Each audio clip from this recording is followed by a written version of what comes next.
Welcome back, everyone. We're going to take a look today at Aztec beliefs. One of the most important aspects of Aztec society was their complicated belief system. Like the Romans or the Greeks before them, the Aztecs had a polytheistic religion. That means they had a pantheon of gods, that is, multiple different gods that were in charge of different aspects of Aztec society.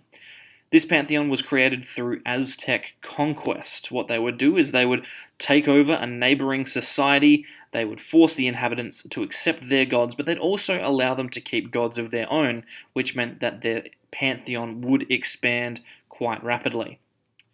Most of the gods in the pantheon were quite representative of specific aspects of Aztec society. These included things like nature, fertility, food, death, even trade, and each god would have a specific characteristic or trait that they would personify. They could even take animal or even human form in order to walk amongst the people. These gods would be celebrated through festivals and rituals, but most importantly would be worshipped through the practice of religious sacrifice. Religious sacrifice, human sacrifice, is one of the things that people most immediately identify with the Aztec Empire. We consider it quite barbaric today, but in the Aztec period, it was a custom that had dated back hundreds and hundreds of years. In fact, we've found plenty of evidence of human sacrifice in the middle of the Americas, ranging back hundreds of years before the Aztecs.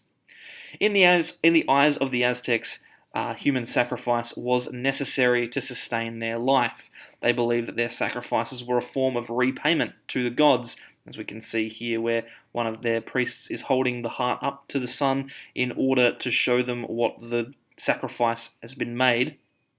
They believed that it was a form of repayment, like I said, and it didn't always have to be human. Sometimes they'd use animals or even precious objects and food in payment, and when people were sacrificed, it wasn't people off the street, it would be often slaves or captured enemies. Depending on the ceremony, it could also be a child or a noble, but it was considered quite a great honour, as your death would be contributing to the continuation of the universe. The process was very, very brutal.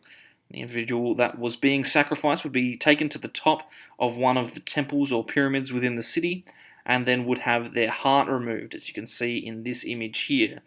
That heart would then be placed in a ceremonial bowl, whilst the body would be thrown down the steps to the crowd gathered below. You can see that in this image. There's a couple of people being sacrificed, one at the top and then one down the bottom. This wasn't the only way that humans were sacrificed, however it was the most common. Some of them had their heads or skin removed, others were set on fire, and others were even made to fight to the death in ritual battle, which is pretty brutal. The gods of the Aztec Empire were many and varied, and the practices that people undertook to please them would be considered pretty barbaric today. But remember, we have to view the past through the eyes of the people living in that period rather than our own.